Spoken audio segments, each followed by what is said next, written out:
Autre chose, c'est une vidéo qui aurait pu passer inaperçue direction l'Algérie, où le cri de motivation, vous allez le voir, des gendarmes est surprenant.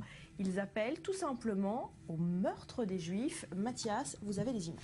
Oui, alors c'est un exercice de marche ordonnée, tout simplement, de la gendarmerie nationale algérienne.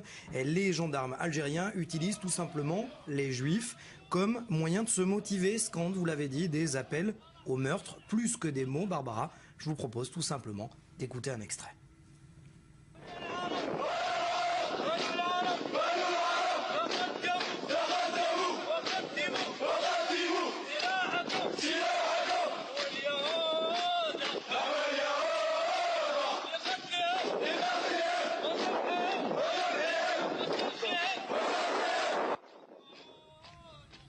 De quand datent ces images ?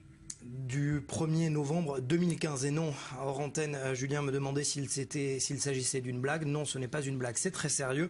Et c'était pour marquer la commémoration, la fête nationale commémorant la révolution algérienne. Et Barbara, eh bien, ce n'est pas d'Israël dont il est question, vous l'avez entendu, mais bien des Juifs dans leur ensemble, ce qui a passablement d'ailleurs irrité le journaliste et spécialiste de l'islam, Mohamed Sifawi, qui a immédiatement réagi sur sa page Facebook. Vous allez voir d'ailleurs son mot.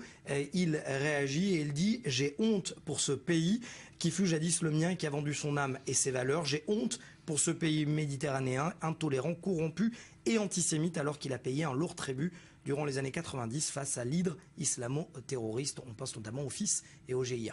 Alors l'histoire des Juifs d'Algérie est complexe, on va peut-être y revenir dans un instant. Autre signe, autre exemple de cette complexité, de cette difficulté de la cohabitation entre Juifs et musulmans dans le pays, avec une autre vidéo que vous avez trouvée. Oui, celle-là vient des réseaux sociaux, vous allez le voir. Une vidéo qui intervient 15 jours finalement avant la précédente, filmée par des jeunes youtubeurs qui se sont intéressés à la mise en scène, vous le voyez, filmée d'un juif dans les rues d'Algérie, d'Alger plus exactement, portant la kippa. Ce dernier demande l'adresse du cimetière juif de la ville. Les jeunes adultes, vous l'avez vu, lui demandent de quitter les lieux.